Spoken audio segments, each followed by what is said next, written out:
Look who we are the dreamers. We make it happen, 'cause we can see it. Here's to the one that keep the passion, respect, oh yeah. Here's to the one that can imagine, respect, oh yeah.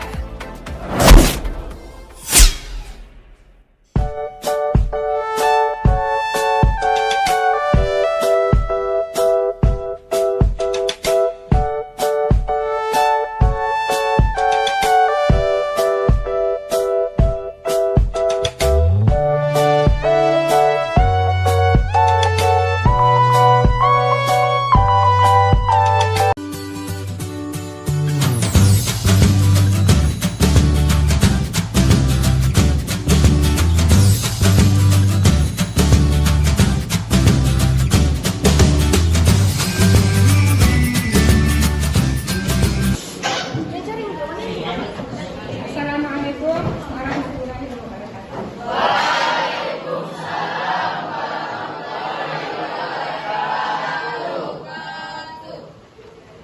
Said siap. Yaman.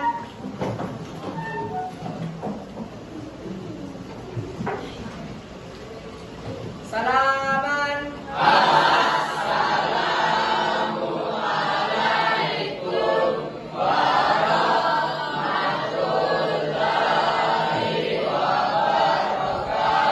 Waalaikumsalam warahmatullahi wabarakatuh.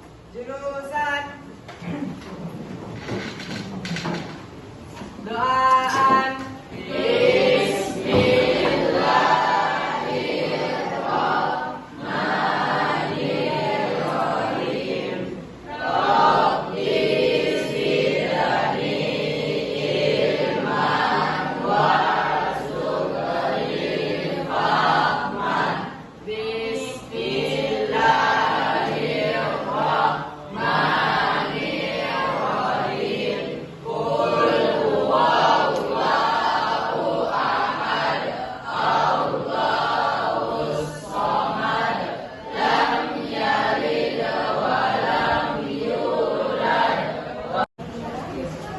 Baik, sekarang saya absen dengan rekan-rekan kami.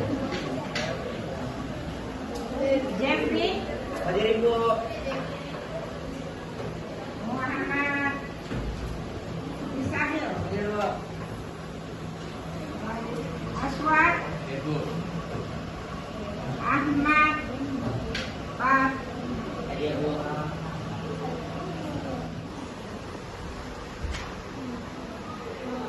Sebagaimana yang kita lihat gambar di atas, di sini kita sudah bisa melihat bagaimana pembuktian bukti kebenaran Al-Quran, yaitu adanya salah satu laut yang bertemu dengan berbeda warna air. Ya.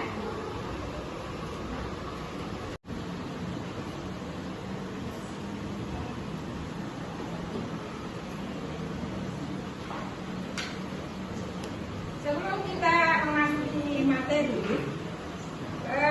di sini saya akan memperkenalkan kompetensi dasarnya dulu, ya. Oke, saya mau di antara salah satu kalian ada yang bisa membacakan kompetensi dasar dari materi ini. Coba, siapa yang mau? Oke, silakan. Karya 1.5.3. Yang pertama itu menghayati kebenaran Al-Quran. Karya 1.5.3 menghayati kebenaran Al-Quran, membuat semua aspek kehidupan. Karya 2.5.3 mengamalkan sikap teliti dan mempelajari pokok-pokok isi Al-Quran. Karya 3.5.3 menganalisis pokok-pokok isi Al-Quran. Dan karya 4.5.3 mengomunikasikan pokok-pokok ajaran Al-Quran dan contoh ayatnya. Baik, itulah tadi kompetensi dasar dari materi yang akan kita pelajari. Sekarang kita melihat tujuan pembelajaran dari materi yang akan kita pelajari. Coba, siapa yang membacakan?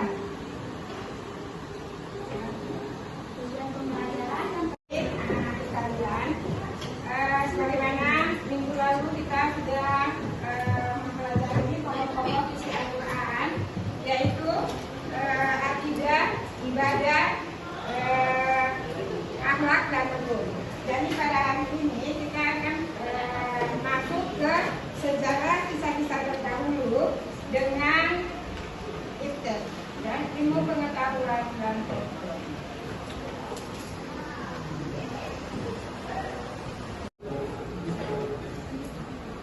Baik, sebelum kita masuk ke sejarah, saya ingin bertanya dulu kepada kalian tentang pelajaran kita yang lalu tentang masyarakat. Nah, sekarang saya mau tanya dulu, apa kalian masih ingat yang lalu? Pengertian akar itu bagaimana? Siapa? Siapa yang bisa jawab pengertian akar? Secara etimologi saja ya. Secara etimologi dikenal dengan istilah etika atau moral, merupakan salah satu kandungan Al-Quran yang sangat mendasar. Jadi akhlak itu sama dengan etika, ya, sikap, moral. Jadi bagaimana kalian bersikap setiap hari, itulah yang namanya akhlak. Jadi akhlak itu terbagi dua, ya.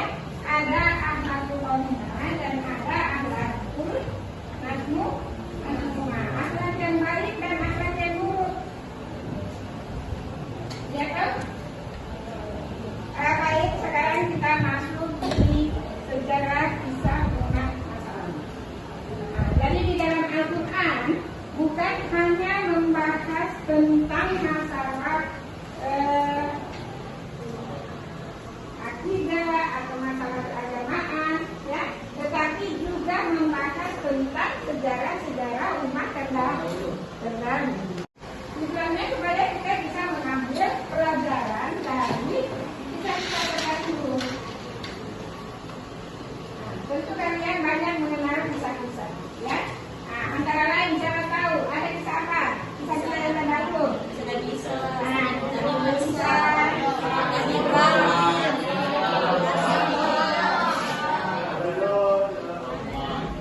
itulah kisah-kisah yang bisa kita ambil sebagai pelajaran, ya. Terus selain dari sejarah, kita juga membahas tentang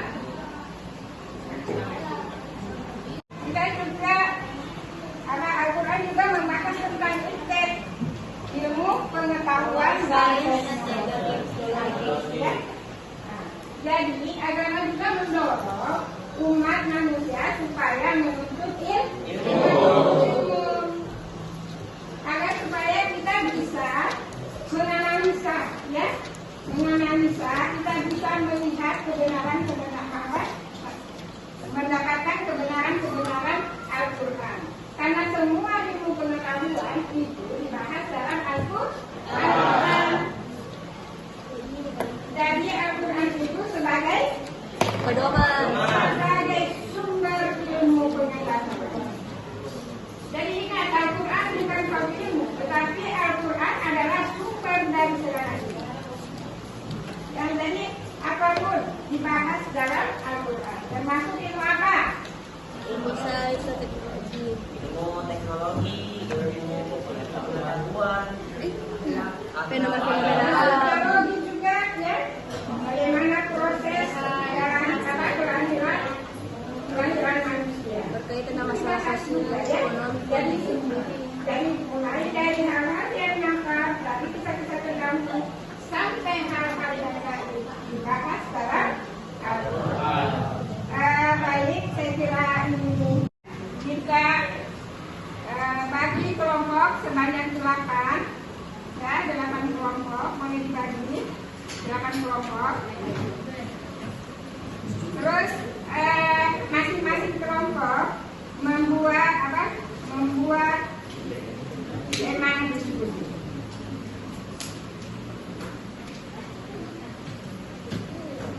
Jadi tugasnya adalah 1. Angkat satu kisah terdahulu, lalu buat resum dari kisah tersebut.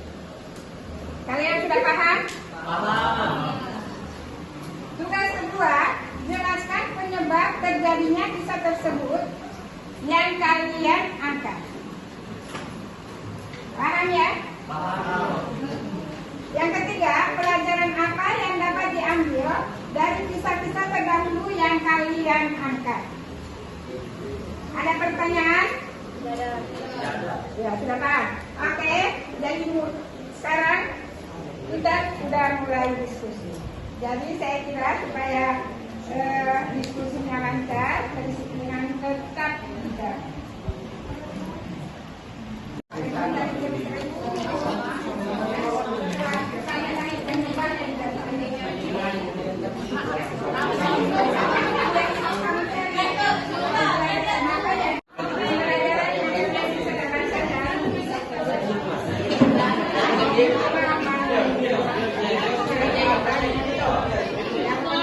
Pembelajaran yang kalian bisa.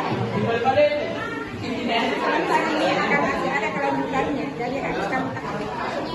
Ada lagi yang mau ditanyakan? Nah, sekarang berjalan. Sama belum? Kami makan. Kuliah kan?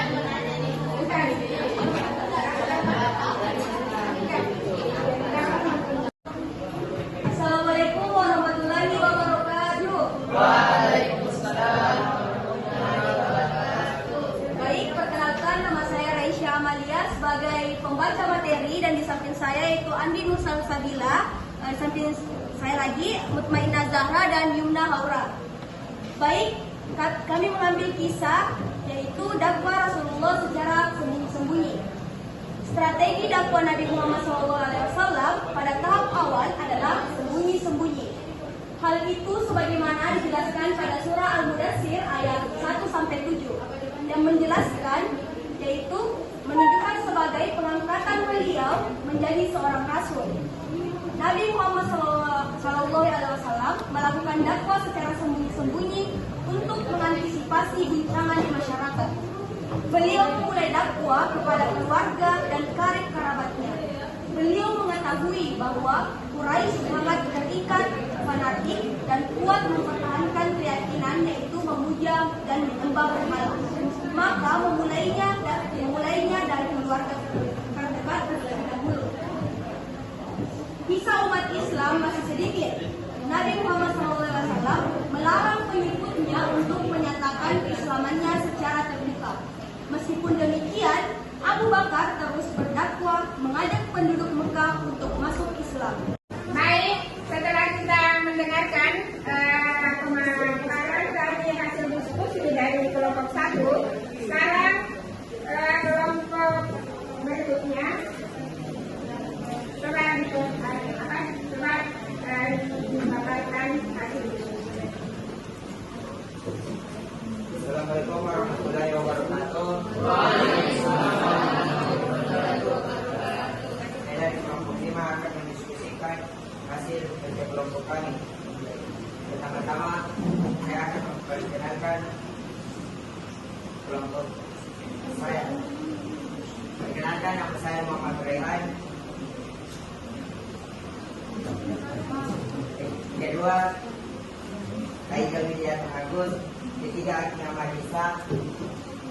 Keempat, Fairuz. Kelima, Isa. Enam, Yesa Rahim. Ketujuh, Anan Putra. Delapan, Naila Ramadhani. 9, Rizky Putri. Perang Al-Basus. Perang Al-Basus adalah konflik antara Bani Bakar dan Quraisy berlangsung begitu lama, selama 40 tahun. Al-Basus adalah nama seorang wanita bidadari bin Murad Al-Bakri. Wanita ini memiliki seekor unta yang bernama Sarah. Suatu hari Sarah masuk bercampur dengan unta milik. Maka di sini kita akan masih ada tugas, yaitu siswa harus menyimpulkan hasil diskusinya. Jadi saya harapkan semua kelompok menyimpulkan hasil diskusinya. Jadi saya pilih kelompok 2 akan dibacakan kesimpulan dari hasil diskusi.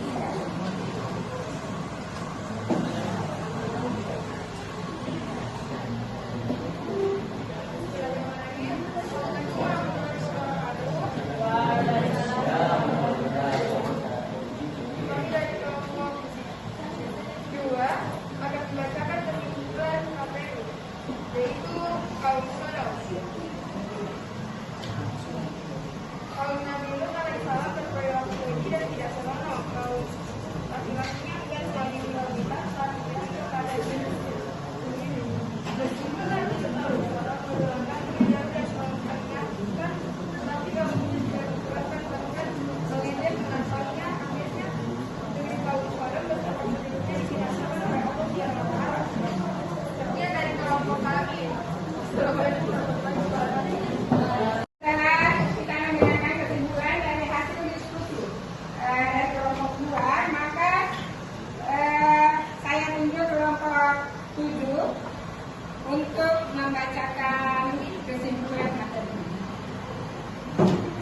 Terima kasih atas kesempatan yang telah diberikan kepada kelompok kami. Perkenalkan, Assalamualaikum warahmatullahi wabarakatuh.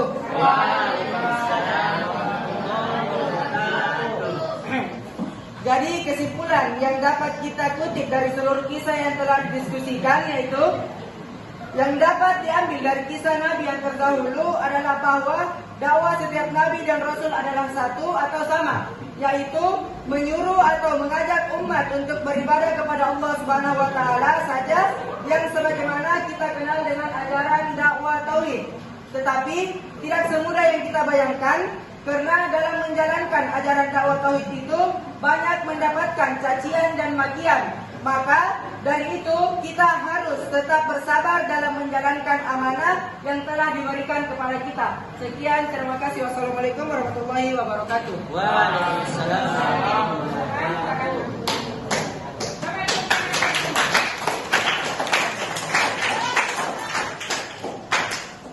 Baik, karena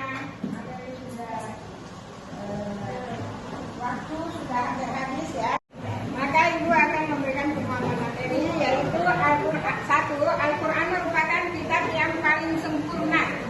Di samping menjelaskan ajaran-ajaran yang dibawa Nabi Muhammad SAW, Al-Quran juga mengandung pokok-pokok dan prinsip-prinsip ajaran para nabi. Kedua, ya, pokok-pokok isi Al-Quran meliputi akidah, ibadah, dan muamalah, akhlak, hukum, sejarah kisah-kisah terdahulu, dan ilmu pengetahuan dan ilmu. Jadi setelah kita pelajari materi ini, saya harapkan kepada anak-anak sekalian supaya kalian bisa mengambil pelajaran ya dari kisah-kisah terdahulu yang telah kita pelajari. Kedua, setelah kita mempelajari ilmu pengetahuan dan iptek, kita telah mengetahui bahwa bagaimana pentingnya ilmu pengetahuan ya untuk kita ya. Maka saya harapkan kepada anak-anak sekalian supaya akan memberikan motivasi kepada dirinya untuk menuntut ilmu ya. Jadi jangan pernah kalian menganggap sepele ilmu pengetahuan kalian ya. Jadi kalian dengan setelah mempelajari ini, maka saya akan memberikan satu tugas ya, satu tugas kepada kalian, yaitu kegiatan refleksi ya. Jadi kalian harus merefleksi pengetahuan yang kalian sudah dapatkan hari ini. Nah, di sini sudahkah kamu memahami maksud dari materi yang kalian pelajari? Untuk mendalami pokok isi Al-Quran, buatlah satu rencana amalia. Ungkapan dapat mengambil pelajaran dari apa yang kami yakini. Dengan jalan ya, isilah kolom ini dengan judul. Jadi kalian buat kolom. Kolomnya seperti ini, kalian isi kira-kira kegiatan amalia apa yang berhubungan dengan akidah, ibadah, akhlak, hukum yang akan kalian laksanakan. Ya. Setelah itu, kalau sudah selesai, kalian memberikan kepada orang tua kalian untuk tanda tangan pembuktian bahwa kalian telah melaksanakan amalia yang kalian catat. Ya. Setelah itu ditandatangan oleh orang tua, maka kalian menyetor kepada saya, ya. Barulah saya memberikan nilai dan